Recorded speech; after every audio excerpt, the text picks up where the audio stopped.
Hi everyone, welcome back to another Real Reflective Practice. I am your host, Dr Anjalee Perrera, and I am the Disillusioned Medic. Hello to YouTube, hello to Facebook as well. Say hi to me if you're here. I'd love to hear your comments on tonight's practice.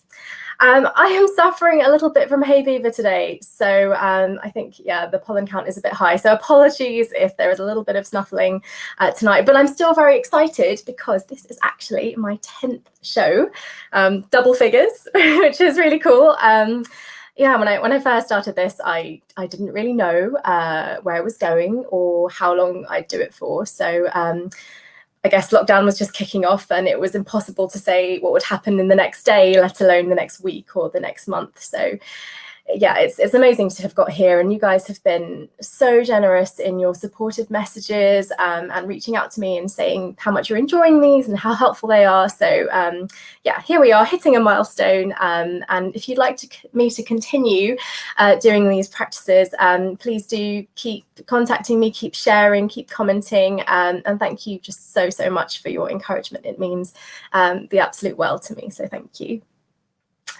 So for the last couple of weeks, as you know, I have started the show by reading out reflections from you, my lovely audience. So I'd like to read out another tonight from Rosie, the recovering GP. So here it goes. Dear Anjalee, I quit my job last March with severe stress and anxiety. This decision was a very long time coming. I always felt conflicted about doing medicine and suffered with stress throughout my training. A friend sent me a link to one of your recent YouTube videos on hope, and I just wanted to let you know that it has made a real difference to me now, having read some of your blog as well. I have felt so alone, and now I know there really is a community of people out there like me. I also think we have some things in common. I am a romantic idealist, and I have felt called to do creative writing for years, but my creativity has felt completely stifled. I think I'm just exhausted by this process. I've struggled with all sorts of feelings since leaving, some of which you've talked about on your live streams: guilt, shame, failure, disillusionment, regret, frustration, etc. I didn't know of anywhere I could comfortably voice these feelings and feel understood and validated. I really suffered from the feeling of loneliness and not belonging that you mentioned in your disillusionment live stream. And so I didn't always feel comfortable talking to medic colleagues who can sometimes come across as slightly judgmental if they haven't shared at all in this experience. I felt there was a big stigma attached to saying, I'm not managing this, or I don't think this is for me. I think your reflective practice discussions are fantastic. I think there really needs to be a voice for the honest realities of working as an NHS doctor. They provide a very refreshing balance to the resilience propaganda campaign. Basically, I think the conversations you're having need to be had, because whether people leave because of a push or a pull, the system isn't very healthy at the moment and change is needed. As your other listeners have commented, it's toxic and must be causing harm to many highly competent and well-intentioned people. All the best, Rosie, the recovering GP. Well, Rosie, thank you so much for your message and your bravery, really, for speaking about this. Your words really move me, actually, because I, like you, I struggled with not being able to talk to people about how I was feeling. Medicine, yeah, you're right, medicine is an extremely judgmental world, and I often found that other doctors, especially more senior doctors, actually, they'd be very well-meaning in their advice to me, and they would say things like, oh, it'll get better, you just need to learn, you just need to be more resilient.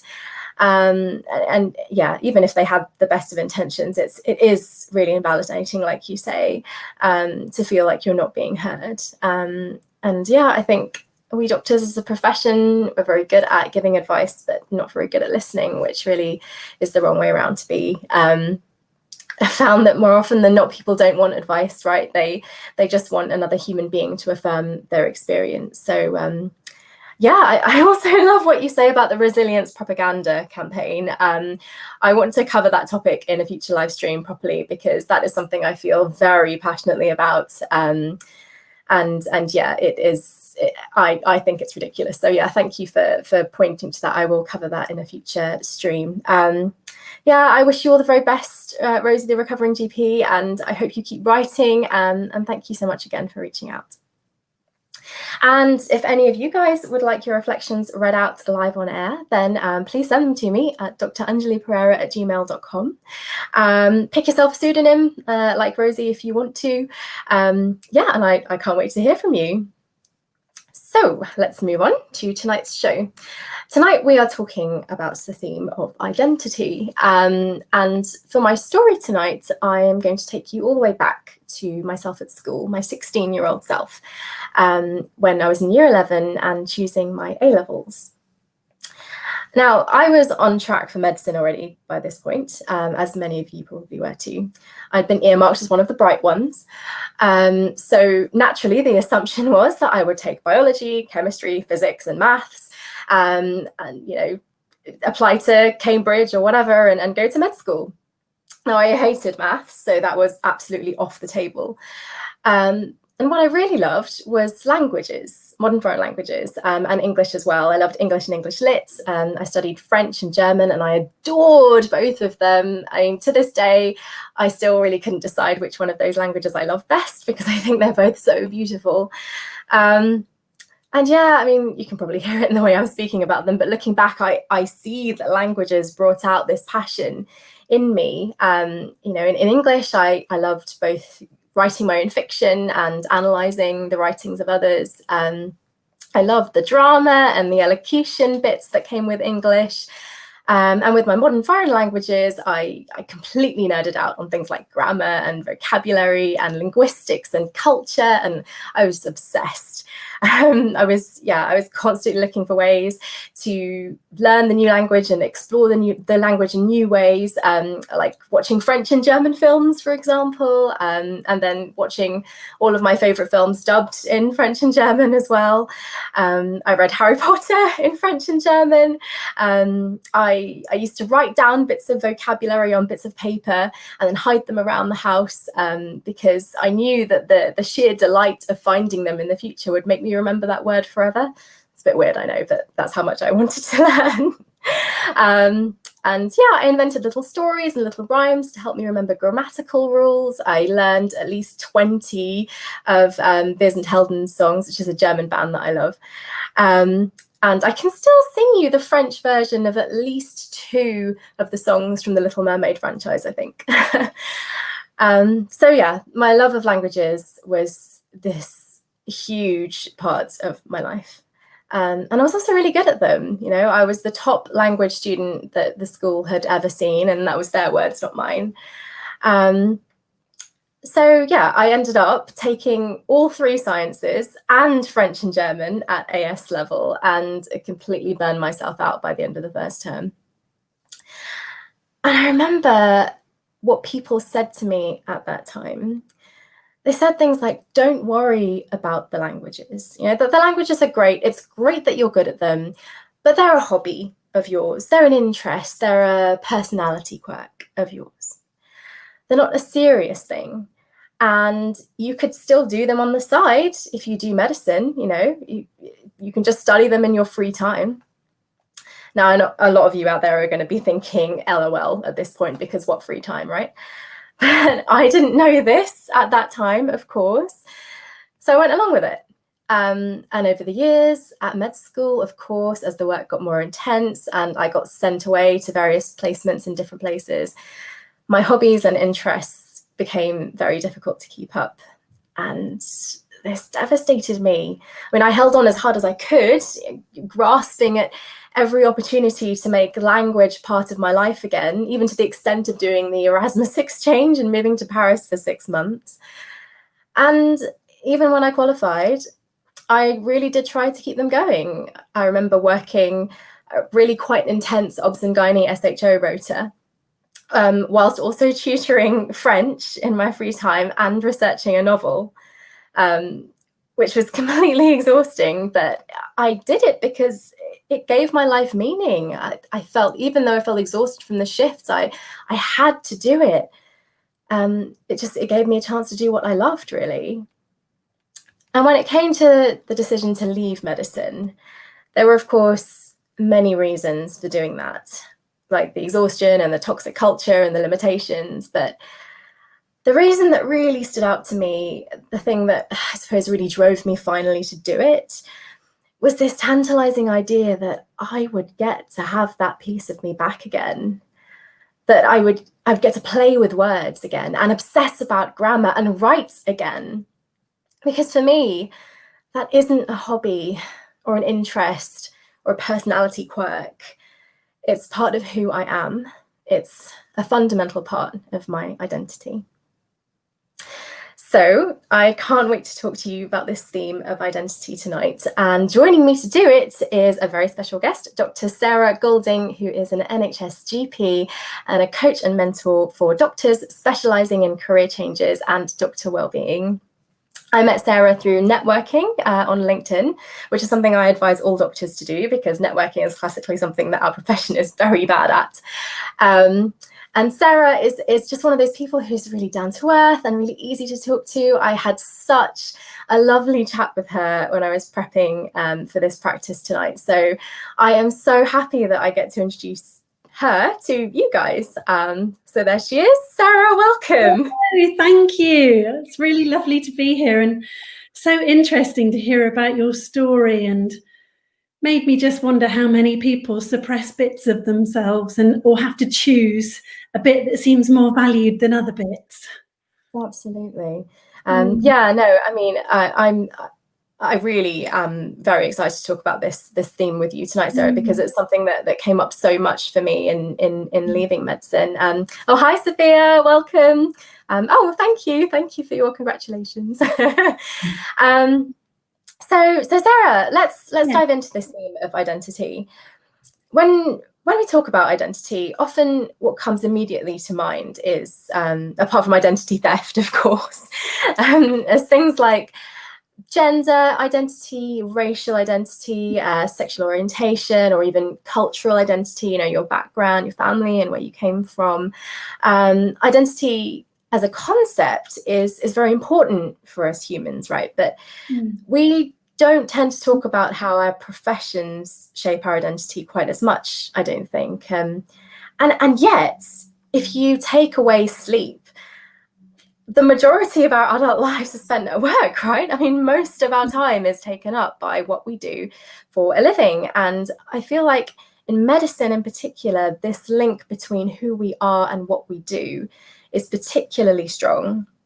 So I'm wondering, how do you see identity, and how in your mind does it relate to the medical profession? Oh my goodness, how long have you got?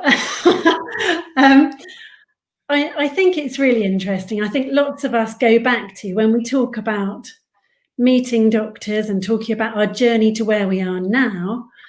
And like you, I'm not where I thought I would be at this point, but that's okay. And I'm really happy with where I'm at now. But is it where the system would expect me to be? I don't think so. I think we start off and loads of us end up being sort of either self-selected. I self-selected as a medic. There was nobody else in my family. I don't remember it being mentioned at school, but naturally, if you're good at sciences, and actually I loved maths, so I was drawn that way.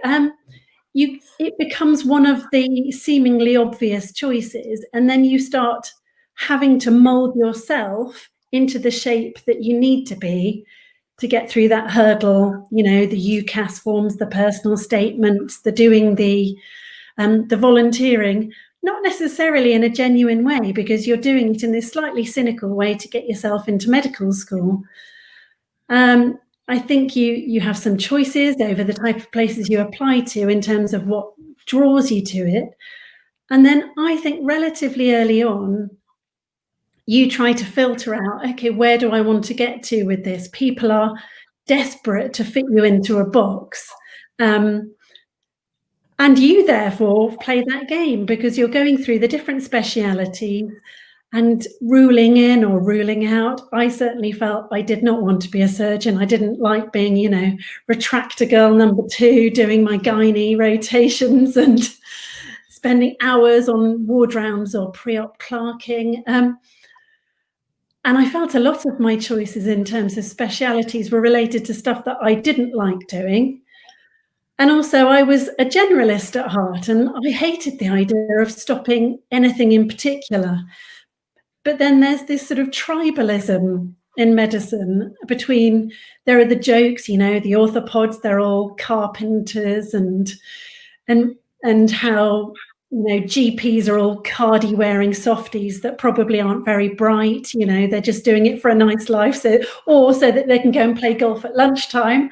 Ha ha! When has anybody had a lunchtime in years?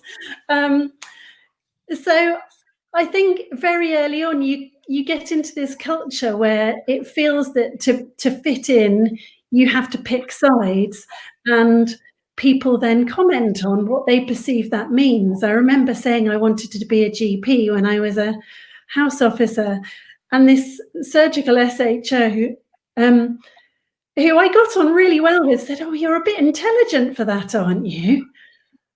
And I was so offended, and I thought, you're about to put a flatus tube in somebody. What's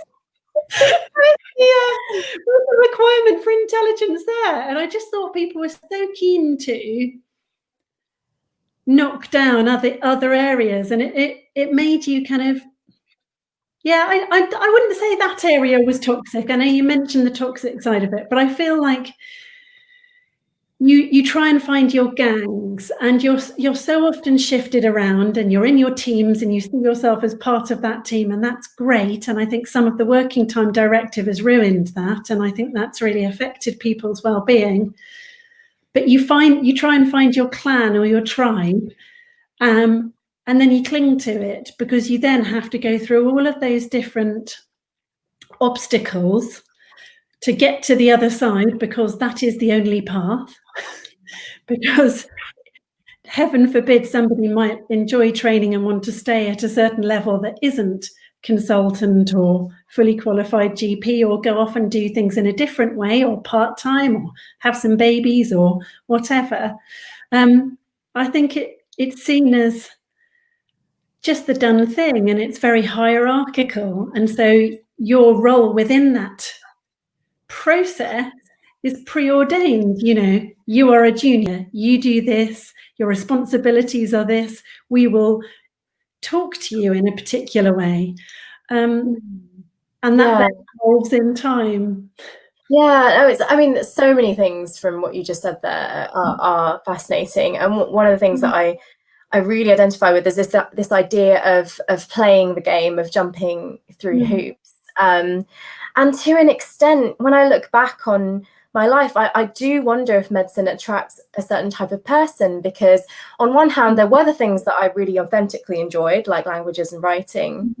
But then on the other hand, there were the things that I was doing for my UCAS form to get into med school, and there were things that I kind of enjoyed, but didn't really want to do, but I did them because, grade 8 piano looks good, and, and that theory, music theory looks brilliant, and that sports meet or whatever is great. This idea of all-rounder seems to be so attractive to med schools. And if you think about the way that they select students, they're looking for those qualities, and yet when you then get to med school, there is this overwhelming directive almost from on high to crush that out of you, because now you leave all those parts of you behind, and you become this idea, this concept of doctor.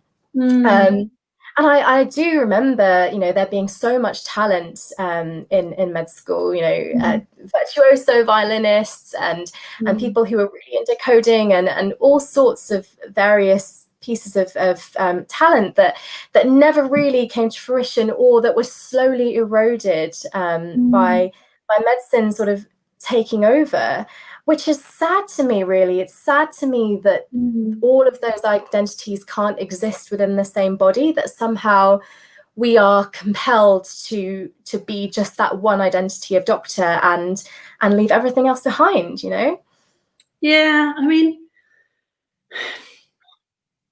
I don't like to think that it's a sort of cynical, deliberate aim to, put you on this conveyor belt, strip you of all that isn't doctory.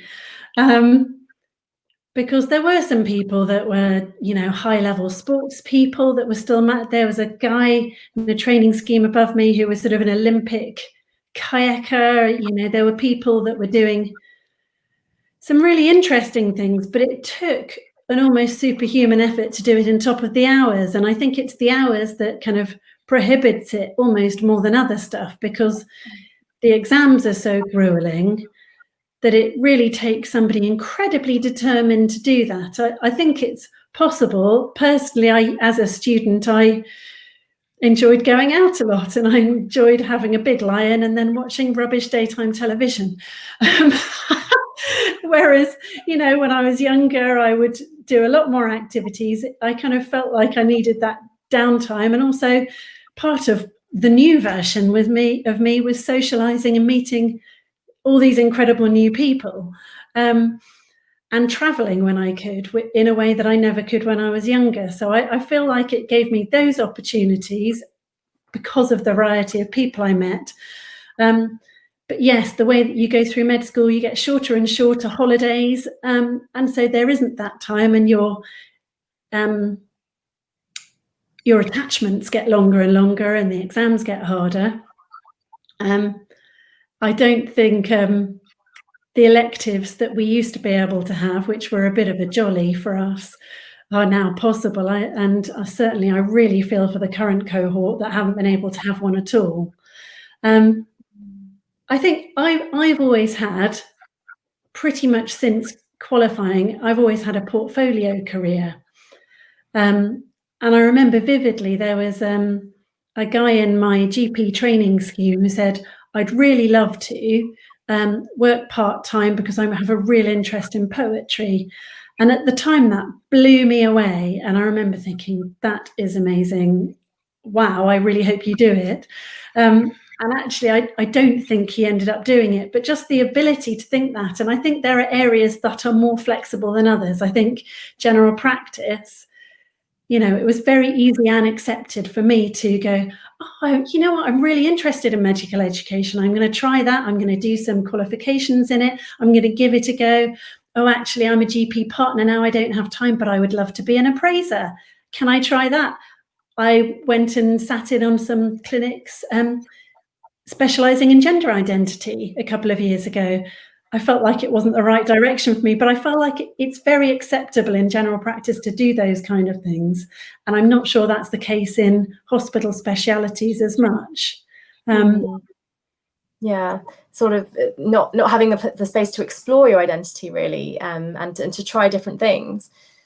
Yeah, or that you have to have a particular CV in order to be valid. Mm-hmm. My CV's all over the place, and I love that. I've had a very rich life and lots of different opportunities, and I'm a magpie, so I've picked it up. I've traveled a lot, I've worked abroad, I've done a lot of different things. And that was okay within my speciality. And I felt like it really added to my ability to be a great doctor and have a bit more life experience. But I deliberately had to grab that. The way I went for my interviews after my house officer year, they expected me to start immediately. And I said, oh, well, actually, I applied for a gap year. Was that not on the thing? They said, oh, we wouldn't have interviewed you if we'd known that you were applying. But now that we've given you one of our places, we better let you. I think I'm very passionate about trying to carve out those opportunities to let you work out what that identity is, because your identity as an adult is going to be very different to that as a keen 13-year-old who has to try and meet expectations, perhaps, of adults around you, whether that's school, whether it's family, whether it's culture, or whether it's your inbuilt feeling, because a lot of us are self-driven perfectionists. Absolutely, yeah. I really respect that you had that approach from the beginning. That's something that I certainly didn't feel able to do, and I really wish that I had, had the courage and the kind of the foresight to really think about my identity in the way that you did in building this portfolio career. And it's funny, hearing you talk about your career as a doctor, my career now outside of medicine is very much the same. I've done lots of different things and, you know, had lots of different experiences. And so clearly this was something that I wanted, but I guess I didn't feel empowered within medicine at the time to grab that. And for me, I don't think I even really began to consider what made up my identity until it was threatened, you know. There's that moment in the Incredibles film when the mum Helen says to her children, "Your identity is your most precious possession. Protect it." And I think as a doctor, when I began to feel my profession was eroding my identity and that it needed to be protected, that is when I started to really ask the question, okay, who am I and what do I want? And that was something that I had never been called to do before, really. So I couldn't answer it straight away, you know. And I think that might be part of what made it so difficult to leave medicine for me. It wasn't just leaving a job, right? It was this whole process of removing myself from this kind of ready-made, ready-to-wear identity that was doctor. That didn't really fit me properly, and then trying to figure out an identity that did fit. And it's hard, as you said before, that doctor identity is such a strong one, and then there are these strong tribal identities, and even within that identity, and you do get defined by it. People do, as you say, make presumptions about you based on it, and it follows you around, you know, even within medicine and outside of medicine. It's like being the member of a club almost, and so to put down that membership even temporarily, I think it sometimes can be immensely hard. Yeah, I think it's, you know, it's such an honor to be a doctor, the position of privilege that you put in. And I think we are all very, very aware of the responsibility, the position of power that you're in, and how respected you are. You know, we are still, despite all of the bad media, one of the most trusted professions. But heavy wears the crown. You know, you take on responsibilities either knowingly or unknowingly. You may feel that, you know, in this COVID crisis, people are probably feeling that they have to be responsible for their family's health and give advice to their family. You know, are you following the rules properly? Are you keeping yourself safe? Am I looking after myself and your wider community? I think we very readily take on more and more and more, and it can really wear you down. And I think I did, as we talked before, you know, I did burn out as a GP partner, and I didn't realize that. And I thought because I was part-time, I hadn't earned being burnt out, because the only proper doctors were the ones that were full-time, or, you know, full-time hospital consultants, and that anything less than those roles was somehow less important. And, you know, I had trained myself to jump through the hoops and come out the end and say, well done me, you must be worthy and be of value because you've achieved those things. And other people will see that of me. You know, it was and I think I hear that more and more when I'm mentoring GPs or when I'm coaching people. They sort of come out the other end of training and then have this almost crisis identity where they go, oh, okay, first of all, is this the job I thought it was going to be? Because a substantive post is very different to a training post. It can be very isolating, whether in general practice or in hospitals. And then the reality of holding the burden, I think, is very, very hard. And I feel very passionately that people should have well-being as important. You know, what on your, you know, personal statement for university, what do you do to look after yourself when you get into med school? Instead of having to tick off all of these criteria, okay, what have you done to prevent burnout this time? Here are the different resources. And that it's just ingrained into what we do to look after ourselves, rather than this slightly horses bolted approach at the moment, which is really hard. They're seeing all of us leaving because it's very, very demanding, very difficult, and a lot of us become unwell because of it, and yet don't feel that they can talk about it. I certainly felt shame and guilt, as you talked about before. I've had periods of anxiety through various life events, but I didn't feel that I could talk about it because somehow we have to be the superhuman. Yeah. You know, heaven forbid you should be a part-time working Dr. Mum who then has to do the bake sale, do the everything, you know, like the Sarah Jessica Parker, and that I don't know how she does it with the shop-bought apple pie that she scrumpled up herself. You know, we put this superhuman cape on ourselves. And I think you have to have that recognition that you're wearing it and go, why am I doing that? And at what cost? And am I enjoying that? And do I need to? And what could I be alongside these things that actually I really do enjoy and that fills me up, and I come away feeling full of energy rather than, you know, drained and slightly dreading my next day of work or my clinic or whatever is true for people. And again, careers advisors, you know, having a yearly check-in. Okay, how's it going? Is this what you thought it was going to be? Okay, well, if it's not, what else do you think you might be interested in? And have that maybe separate from your educational supervisor, who is responsible for your progression, but also might be your referee at the end of it. Yeah, it's kind of setting the expectation almost that it is okay to hold different identities. You don't have to just be this one thing. No, I mean, it's interesting. I think when I was at high school, the overwhelming narrative that I heard around medicine really was that it is not a job, it is a vocation. And that's something I still hear a lot today. And I completely get why people talk about it like that, because it is so vast, it's so complex, it requires so much commitment, you know, in terms of time and energy. So I do understand why it would be labeled as a vocation as opposed to a job, because it often does demand that you put medicine first, or at least put it very high on that priority list. And certainly as a doctor, I felt I simply didn't have the time or even the mental space for the other parts of me, as you mentioned, Sarah. You know, it's just I needed to decompress, and so, you know, it was partly the rotas and partly needing that time to relax. But I was missing friends' parties and family weddings and funerals, and missing out on trips with my partner. And I could barely manage to keep up with these fundamental life things. Yeah.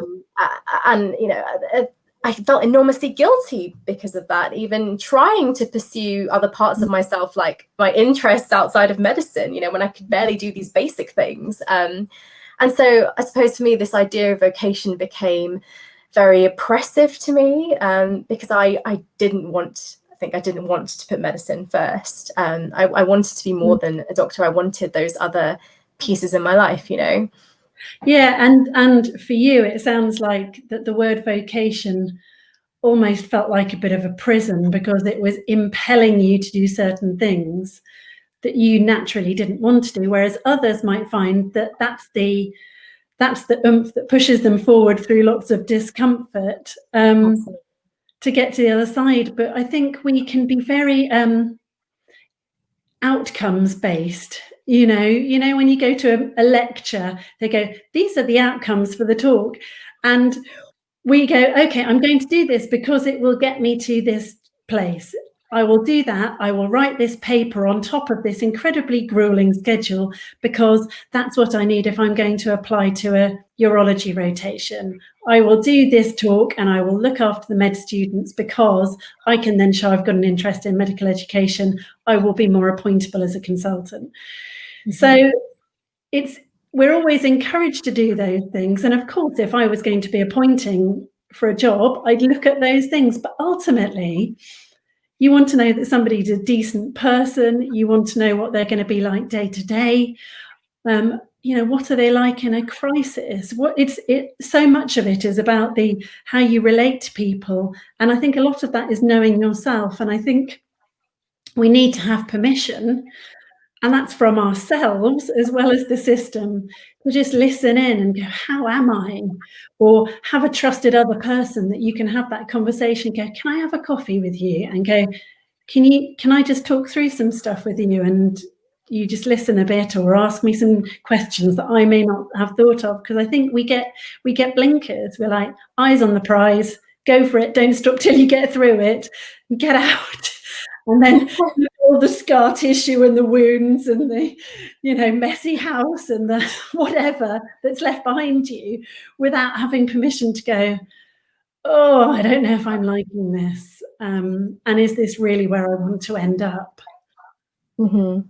Yeah, no, I mean, absolutely. It's something that I definitely noticed once I left medicine, was this need to have a goal at the end, have an end point, and that everything needed to be a means to an end, as you said. And there was no space for just trying things out. There was no space for exploration and making mistakes and just going for something because you might be a little bit interested in it. It's I think from such a young age, I have been choosing things to become part of my identity as and when I need them, in order to get to another point. And then you really forget what the whole point of doing those things is, really. They stop giving you joy. They stop helping you grow as a person, developing personally and spiritually, really. And that's something that I've actively had to practice. I've had to learn how to do, and since I left medicine. I actually read an article recently in the BMJ by, I think, Partha Carr about this. He talks about this debate between whether medicine is this higher calling, or whether it's simply a very highly skilled job. And it's so interesting because he was talking about how it doesn't need to be, two separate, disparate things. And I do think that a lot of doctors, and certainly I believed, that I was part of this noble profession. I was proud of it, and that's fine. But since COVID-19 started, and there's been this whole debate around, the hero narrative and the clapping and the PPE shortage, I feel like more and more doctors are standing up and saying, actually, this is a job. This is a job, and I didn't sign up to be a martyr. Yeah. So I feel we're almost pulled in two different directions as doctors. On one side, there's this ideal of the noble profession that expects certain moral standards from us and certain behaviors. Then on the other side is the fact that we are humans who make mistakes and have weaknesses, and actually are no more tied to the profession than any other highly trained professional, like a pilot or an athlete. So these two kind of opposite ends of the spectrum, in a way. I wonder how much of the word vocation is really a very Victorian concept, and that just hasn't worn off yet. And I think sometimes talking to our parents' generation, not that my parents were born in the Victorian era, but they were brought up by parents who were or were just out of it, with this concept is you get a profession, you stay in that profession. And I do think there's a little bit of that. And I think medicine probably has stuck to it longer than other areas. This concept that, you choose your path and you stick to it. And I think that's true in not just in medicine, people who are teachers, people who are vets, people who are lawyers. I've got a friend who's a lawyer, and when she left being a lawyer, she and I both talked about how it was hard when you then move on and go, oh yeah, but I used to be a lawyer, you and I were talking about this, how, oh yeah, I'm locuming now and I'm being a mentor and an appraiser and a coach, but I used to be a partner. And this need to go back to what you perceive as being the most impressive bit. Why am I trying to do that? What about me says that I have to? Because actually, it might be that I'm making all these assumptions about other people, and they're just thinking, brilliant, you're happy, isn't that fantastic? I've got a friend who she tried all these different areas of medicine, and she just wasn't happy. And she's this incredibly vivacious, bright, competent woman who you'd have been lucky to have as your doctor. It just didn't make her happy. And she's now an award-winning landscape gardener, and I couldn't be happier for her. But I know she found it very hard. And when there was a reunion for med school, she didn't want to attend it because she felt this shame. And I think, I just think, how can we allow ourselves this ability to reassess things every now and then. I think, in general practice, we have there's the possibility of having these quite forward-thinking appraisals once a year. In theory, they can be a lovely opportunity to have a chat and go, how are you? Where are you at? How are you looking after yourself? That's certainly the bit I love, rather than a box ticking, are you Harold Shipman exercise, which I think is what lots of people see it as. Well, this isn't going to stop people being Harold Shipman, which is how revalidation was designed. But in hospitals, I think it can be a lot less formative, a lot less nurturing. And I know that's true for a lot of GPs as well. But I would love appraisals, and I know Claire Gerarda has talked about this as being a way to boost recruitment, retention, well-being. Just, it's a way in, because people may not pick it up because they don't know they need it. Mm-hmm. No, absolutely. I'd like to read out the comment that's come through from Mutant Barbie, totally related to what Dr. Golding said about not feeling like your burnout is justified if you're not a hospital consultant or a full-time GP. It's really interesting going back to that idea, Sarah, about deserving, feeling like you deserve that compassion. And it's something I see time and time again in doctors, this fundamental feeling of not being entitled and not deserving that. And I just wonder if you have any views on where that comes from. I think some of it comes from this idea that this hierarchy that probably isn't spoken about, but that your goal is to be the best you can be, the most you can be, and do as much of it as possible. And that if you're doing less than that, you're somehow less worthy, or you're probably not as tired. You have your down days. It might be that those part-time days you're running ragged with kids. You might have kids with chronic long-term health problems. You might be a single parent. You might have chronic long-term health problems, or be a carer to your parents. Nobody puts that into their narrative, as you say, in terms of what are the pressures on you, in terms of bereavements or life events. And I think we're very, very hard on ourselves. And I think we have this expectation that no matter what, the job comes first, and that we must want to give patients our all. I don't know really where that comes from. I don't know if you have any feelings about that. Yeah, I mean, I have to say, I think coming back actually to this idea of other kinds of identity, I think a big part of my identity as a doctor was influenced by my identity as an Asian woman. Just speaking from that part of my experience. My family is of Sri Lankan origin, and in that culture, being a doctor is so revered. It is the best possible thing you can be. It is worth sacrificing all other parts of yourself, because nothing could ever top being a doctor. And so having grown up in that environment, really with that mindset, it was very weird, because I wasn't choosing medicine because I was passionate about it, really. I was choosing it because it was the natural and the well-trodden path that a bright young Asian woman like me would be on. So in that sense, it was just a job. In that sense, it was a very business-like decision.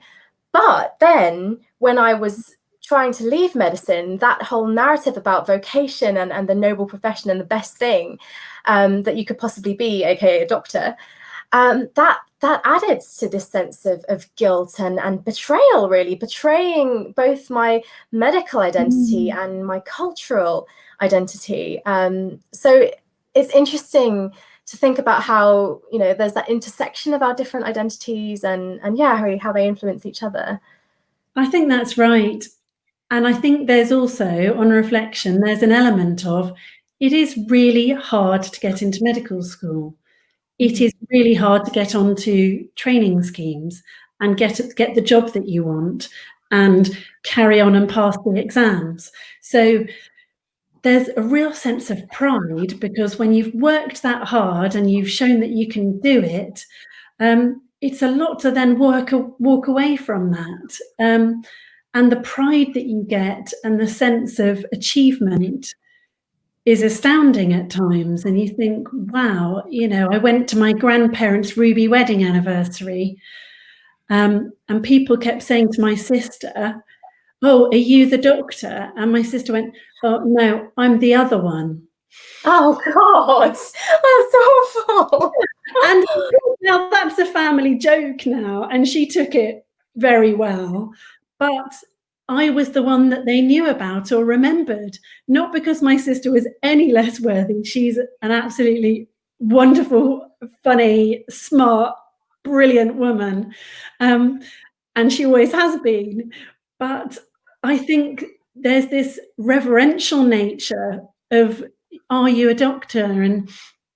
And what that means, and people going, "Hi doc," and people still say that to me, even though I know them on a social basis, because to them, that is a really striking thing about me, even though I've never done any doctoring with them. I've tried very, very hard to keep my doctor hat separate to my going out with my mate's hat. Not that that's easy. I think the boundaries can be incredibly difficult, and I think that can be a cause of great stress. I think some of it is our assumptions, though, and I think I spend a lot of time talking to people going, yeah, but who actually thinks those thoughts? Because sometimes we are putting words in other people's mouths that aren't there. And when you actually talk to them, they go, well, yeah, of course, if you're not happy, don't do that. Or, if you're so tired after a day of work that you can't talk for 2 hours and you spend the rest of the week worrying about going back to work, don't do it. And yet in your head, you tell yourself a story that they're thinking, oh, what a failure. If only they were a better doctor, if only they were tougher or more efficient or cared more or did things better, it wouldn't get to them as much. Or maybe they're too touchy-feely. Maybe if they were just a bit tougher. I certainly told myself those stories. And it took a lot of time to unpick those things. And I hear it time and time again from my mentees or my appraisees or my coaching clients or friends. And sometimes you have to really challenge the thoughts that you think are coming from other people. Yeah, no, I think you're absolutely right. It is this, it is so much a part of what we think about ourselves. And it makes me think, I mean, I've sort of had this conversation with myself in recent years about internalized racism, and kind of thoughts that I've had about myself, and kind of my background that perhaps are unhealthy and that are coming from the culture that I grew up in here in the UK. But also, I think there is this element of internalized reverentialism, or whatever you would call it, that applies to medicine, in that I had picked up on this incredible status, really, that you have as a doctor, and how special people see you and what they think of you, and I had internalized that narrative myself, and had the same really respect and adoration almost of the profession as a child. And so me then leaving medicine felt like that there was then a kind of backlash against myself, a backlash against my own beliefs. Well, you've cut this part out of you that was so special. You've cut the noble bit out of you. You are no longer a good person. Almost, it wasn't so explicit in those terms, but certainly, yeah, there's the element of you being your own worst enemy in those cases, right? Yeah, and that if you are not this, then obviously you must be that. Yeah. And, the way you're describing it, saying, if you are not hardworking and caring and empathic, because you're not a doctor, you can't be those things. Therefore, you must be selfish and mercenary. And I think medics are terrible at that, at not being a feeling that somehow it's grubby to be business-minded or want to look at life in a different way, because it's just not the way things are currently done. And yet, when you're in general practice, and if you're a partner, you have to run a small business, and we go into it and have no skills at all. Most of us are making it up as we go along. And yet somehow that confers upon you some important community badge because you are looking after the community. And yet you've only earned it by being given a job by some people who think you might be good to work with. You haven't. So yeah, it's the more you unpick it, the more you can kind of look at different reasons as to why you might have ended up somewhere with really good intentions that are good for a certain period and might not be good for another. Or sometimes it's just to do with the people that you're around. Yeah, no. And the culture that you're within, and whether that fits with your values. I think we all have a really strong set of internal core beliefs and core values, and really uncomfortable is when they're in a situation where those beliefs, where those values don't fit or don't align with what they're doing or what they're allowed to express. And I think that fits what you're saying about how you perceived yourself. Yeah, no, absolutely. There's absolutely that part of trying to fit in with the idea of what should be almost, and almost kind of self-perpetuating that toxic narrative. There's this quote I like by Orson Scott Card, which is perhaps it's impossible to wear an identity without becoming what you pretend to be.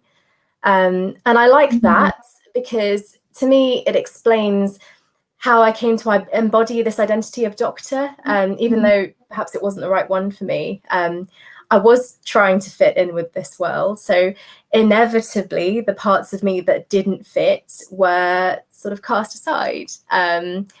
So maybe what I'm feeling called to do tonight, talking to you, is just to be more aware of the identities I want to keep, and being okay with having several of them in my person, because in wanting them, I am becoming them. And so that awareness piece is really critical almost. That's really interesting. I think it's trying to keep our minds as open as possible to not this perception that there is only one place that you can fit. A bit like how people feel there's only one person in the world you could possibly be happy with. I personally believe there are multiple versions, and that it's okay to be curious, be open, give yourself permission to look at that and go, what brings me joy and how can I do more of that? And that is all parts of your life, and that could be your family, it could be work, it could be nature, it could be literature, whatever. And just to give yourself permission that it is not selfish and greedy and self-involved to do those things. Absolutely. Yeah. No, it's thank you so much, Sarah, for talking to me about this. It's been an absolutely fascinating conversation, and yeah, I really appreciate it. If people tonight watching want to find you, how can they get in touch with you? Yeah, absolutely. I've loved talking to you. I feel like we could talk for days on this. You've got one thread, you're like, I've got to go down that thread. But yeah, the best. I'm on LinkedIn as Dr. Sarah Golding. I'm on Instagram as Dr. Sarah Golding with a U in it, like Ellie Goulding, the pop star. And my website is drsarahgolding.com. So all of those areas, please do get in touch for if any of those things strikes a chord, or if I can support you or help you in any way, or if you just want to find out about my crazy interesting career so far and the things I've tried and the things I've kept and the things I've left. But please do. I'd love to talk to people. Thank you so much. Thank you. And yeah, it's been an absolute pleasure to have you on, and take care of yourself, and I'll speak to you soon. Yeah, that'd be lovely, Angie. Take care. Bye, Sarah. Bye. Oh, wasn't she lovely? That was just such a nice conversation. Yeah, I really want to thank you guys again for coming along to another reflective practice tonight. Once again, really enjoyed myself, and it's a lovely way to celebrate the 10th show. So yeah, as always, please subscribe to my channel and like these videos if you are enjoying them. It makes a huge difference to me. You can also comment on the videos themselves, or you can @ me on Facebook or on Twitter at DisillusionMed, and do send me your reflections as well. I would love to hear them at Dr Anjalee Perrera at gmail.com, and I'll read them out live on air. So that's all for tonight, guys. I will be back next week talking to Dr Rohit Chitkara about curiosity. So if you're curious to know what we talk about, then join us then and tune in next time. Take care, guys. Stay inspired, and bye for now.